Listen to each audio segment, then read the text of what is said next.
Bonjour tout le monde, j'espère que vous allez bien. Bienvenue dans une nouvelle vidéo top de l'été qui sera un top polar, thriller surtout.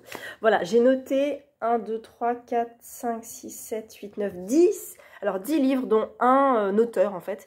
Donc 9 livres et un auteur. En fait tous les auteurs que j'ai notés... Chaque livre correspond à un auteur et il y a plein de livres de ces auteurs-là que j'ai adorés, donc je vais forcément vous en parler. 10 livres que j'ai envie de vous faire acheter, de vous faire lire, de vous faire aimer, parce que ça a été des coups de cœur pour moi, voire des coups de foudre phénoménaux. Donc je vais essayer d'en parler le mieux possible, mais pas trop long non plus. Alors on va commencer par, je mettrai ça ici, Avec tes yeux de Sir Cédric, qui a été le premier thriller où je me suis dit, c'est pour ça que je lis du thriller. C'est pour ces twists, c'est pour ces retournements de situation jusqu'à la dernière page, limite jusqu'à la dernière ligne. J'adore ça, j'adore ça, j'adore ça. Alors, le problème avec moi, c'est que je me rappelle plus des livres que je lis.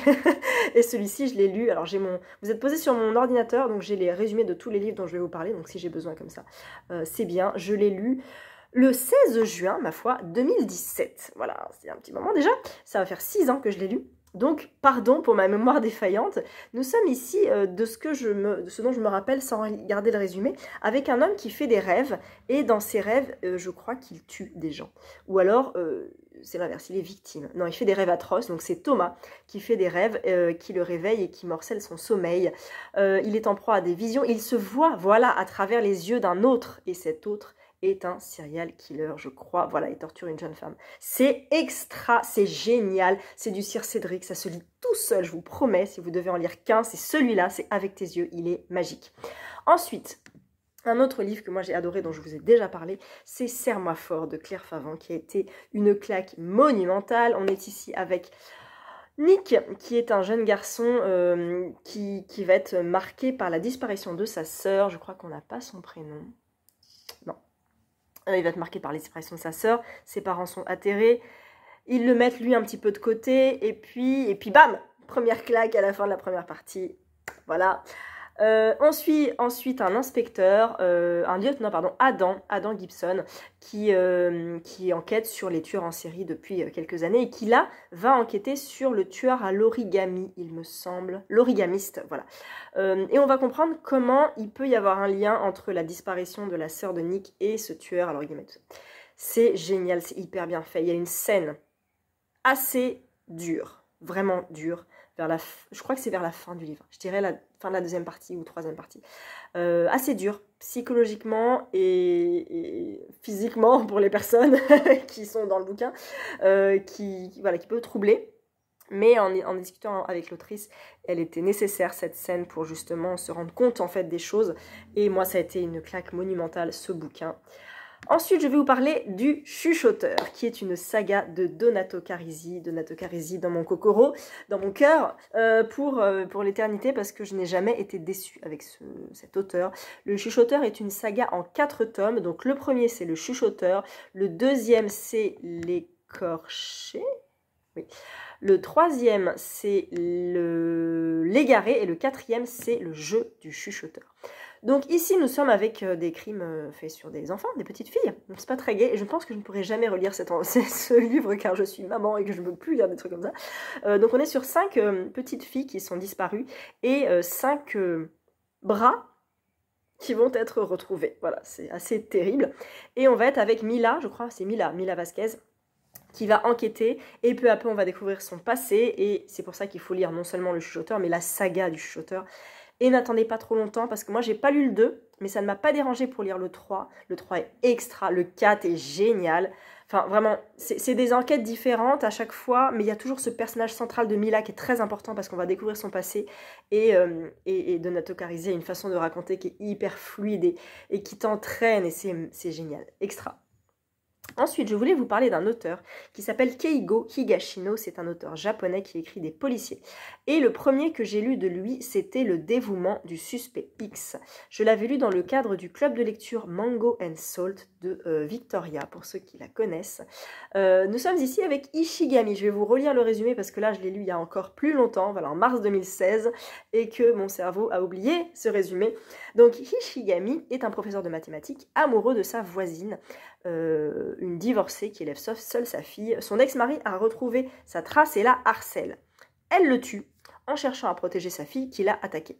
Je me rappelle. Oh, Ishigami, qui a tout entendu, y voit l'occasion de se rapprocher d'elle et lui propose son aide. Il entreprend alors de maquiller le crime en le considérant comme un problème de mathématiques à résoudre. Il y a des maths là-dedans. J'ai passé ce bouquin à une copine prof de maths, elle l'a adoré, elle a trouvé ça génial. Même si vous n'aimez pas les maths, moi je ne suis pas matheuse, je suis littéraire, j'ai adoré ce bouquin. La manière de raconter, la précision, la neutralité japonaise et factuelle, moi ça m'a beaucoup plu, surtout dans ce genre de roman-là, parce que c'est un polar et que c'est très précis, et ça j'ai adoré. J'ai aussi lu La maison où je suis mort autrefois, que j'ai adoré de lui. Je n'ai pas de souvenir, je ne vais pas vous raconter tous les résumés, mais je crois que c'est, parce que je vois le dévouement du suspect X, c'est une trilogie, mais je crois que c'est ça. Café Maison, ça doit être le 2 du coup. Et je crois que la maison, c'est ça, un café maison, c'est toujours avec le physicien. Et, ah non, c'est l'équation de plein été. Donc j'ai pas lu la suite du dévouement du suspect X, mais c'est pas grave. Je vous recommande Keigo Higashino. Son roman aussi qui est sorti il n'y a pas très longtemps, qui s'appelle Le Nouveau, est très bien aussi. Et il est assez intéressant d'un point de vue descriptif, parce que je crois qu'on est à Tokyo, et qui nous décrit assez bien les ambiances des rues tokyoïtes. Donc j'avais beaucoup aimé ça. Donc Keigo Higashino. Une autrice que j'adore, j'ai jamais été déçue par elle, c'est Armelle Carbonell. Et celui que j'ai lu en premier d'elle et qui m'a le plus marqué, c'était Criminal Loft. Je l'ai lu il y a aussi hyper longtemps. Je l'ai lu en 2017, voilà. J'ai lu plein de bons thrillers en 2017, c'est super. Nous sommes ici au sanatorium de Waverly Hills. Alors, Armelle Carbonell aime beaucoup les sanatoriums, les hôpitaux psychiatriques, les trucs comme ça, elle a fond là-dedans. J'ai très hâte de lire son dernier qui s'appelle Enigma. Et donc là, nous sommes dans un sanatorium où 6 hommes et 2 femmes reconnus coupables par la justice américaine et enfermés dans le couloir de la mort. 8 candidats sélectionnés pour participer au reality show brûlant, le plus brûlant qui n'ait jamais existé. Chacun d'entre eux devra vous convaincre qu'ils méritent de vivre. Je trouve cette idée, mais originale au possible, c'est génial, c'est hyper bien fait. J'ai été à fond dedans, à fond. Et ça me faisait un peu penser à Saw, le film, pour ceux qui l'ont vu. Je vais pas vous dire notamment sur la fin, parce que, bon, non, pas forcément, mais dans l'ambiance, dans les pièces, dans tout ça. Et puis, un manga qui s'appelle Doubt, pour ceux qui connaissent Doubt. C'était avec des lapins, je crois. Et pareil, c'était filmé. Enfin bref, c'était... Je trouve l'idée de base vraiment hyper drôle et drôle. Très originale, et puis elle en fait un thriller magistral, quoi. Vraiment, lisez Criminal Loft, c'est incroyable. Un auteur que j'ai lu il n'y a pas très longtemps pour le coup, c'est Will Dean avec Tout ce qui est à toi brûlera, qui vient de sortir en poche, plus d'excuses, enfin qui vient. On est en juin quand je vous tourne cette vidéo, mais vous l'aurez soit en juillet, soit en août. Mais en tout cas, il est sorti maintenant chez Pocket, vous n'avez plus d'excuses pour le lire, il est assez court en plus. Et là, on est sur une histoire d'emprise, de violence conjugale poussée à l'extrême, vraiment avec une séquestration un peu à la misérie de Stephen King, mais...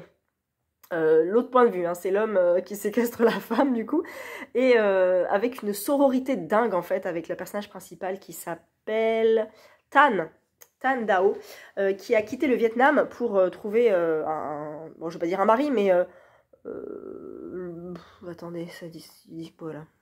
Bon bref, elle se marie avec quelqu'un, sauf que ce quelqu'un, elle ne le soupçonnait pas du tout qu'il allait la séquestrer pendant 7 ans, et il la séquestre pendant 7 ans. Je vous laisse imaginer tout ce qu'il peut lui faire subir. Et c'est une histoire violente de volonté de liberté, de j'en peux plus, de tout ça, et de fuite incroyable. C'est génial, j'ai vraiment adoré ce bouquin. C'est pesant, l'ambiance est très pesante, c'est assez dur, mais vraiment j'ai trouvé ça brillant comme bouquin, donc n'hésitez pas. Ensuite, un auteur que je ne vous présente plus, qui s'appelle R.J. Ellory, et mon coup de cœur phénoménal, ça a été Seul le silence. Je l'ai lu 2 fois, une fois en roman et une fois en BD, parce que les filles me l'avaient offert pour mon anniversaire l'an dernier, et j'ai eu grand plaisir à retrouver Joseph. Je me rappelle peu des noms des personnages, mais Joseph, je peux vous dire que je me rappelle vraiment bien. Et j'avais été bouleversée, je l'avais lu en lecture commune avec Lucille et Céline, et on avait toutes les trois été très attachées à Joseph, dont on va suivre la vie pendant des années et des années et des années, avec une histoire des histoires de disparition, de meurtres de petites filles, de choses comme ça. Et vraiment, c'était incroyable. C'était très empathique et en même temps hyper tendu, très dans le suspense, dans le roman noir, sombre, polar, roman américain. C'était génial, génial, génial, génial. Et si vous avez l'occasion de lire la BD, ne lisez pas que la BD. Lisez d'abord le roman et après lisez la BD. Moi, en relisant, enfin, du coup, en découvrant la BD, ça m'a fait redécouvrir l'histoire. Et j'ai trouvé ça hyper juste aussi dans la BD. C'était formidable. Donc, Seul le silence de R.J. Ellory. Mais plein d'autres de R.J. Ellory, évidemment. Une autrice que j'ai découvert il n'y a pas très longtemps, enfin, c'est Amélie Antoine avec Pourquoi tu pleures, où là on est dans un thriller, dans une petite maison d'édition qui s'appelle Le Muscadier, que j'avais lu en avant-première et qui avait été un coup de poing phénoménal, où nous sommes ici avec Lila, je crois, c'est Lila? Ah, il n'y a pas, il y a juste un passage du bouquin.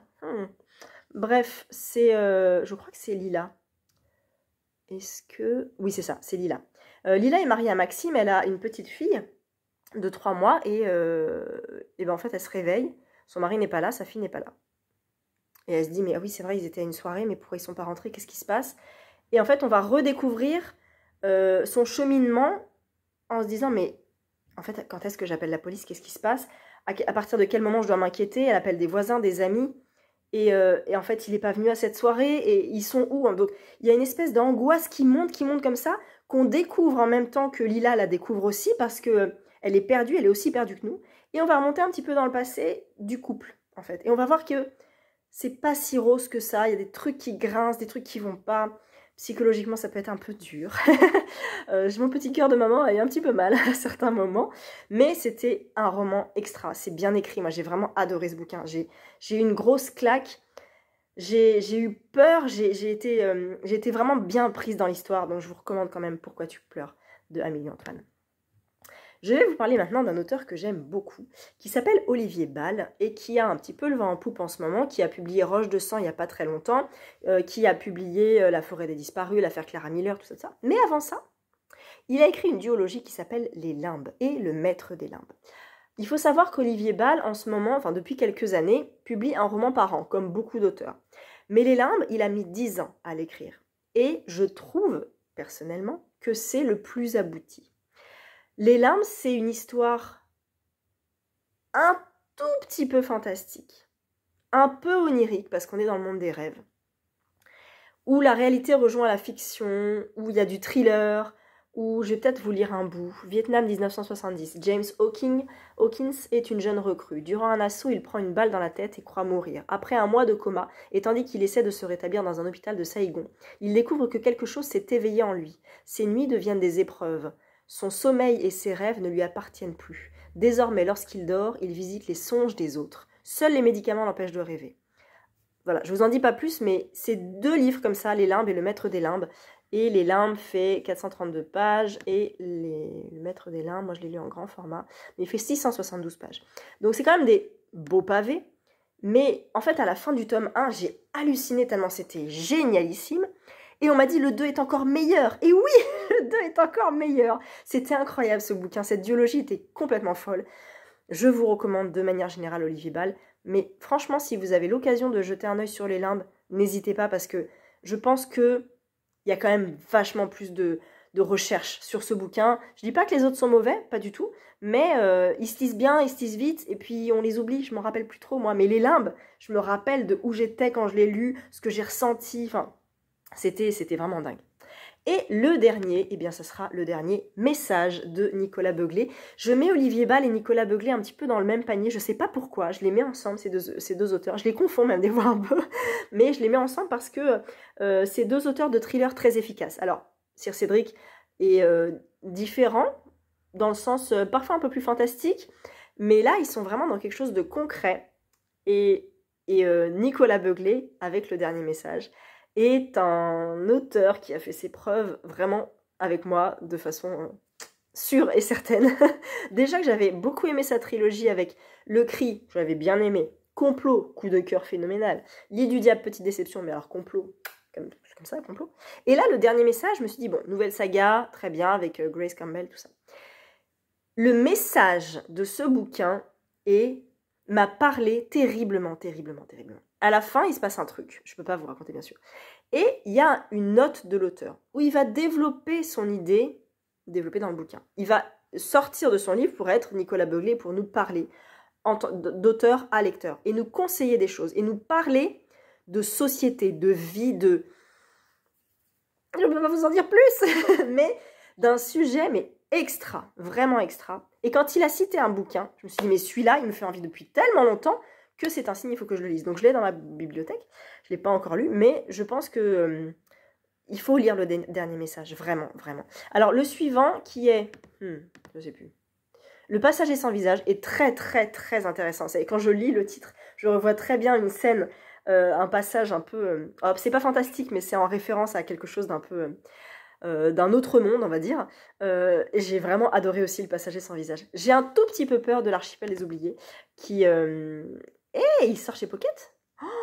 Il sort le 7 septembre chez Pocket. Voilà, exclu. Et il sort le 7 septembre chez Pocket. Yes. Donc, je vais pouvoir finir la saga Grace Campbell. J'ai un petit peu peur de l'Archipel des oubliés, parce qu'il se passe un truc à la fin du passager sans visage qui nous fait présager de ce qui peut se passer au niveau flic pour l'Archipel des oubliés.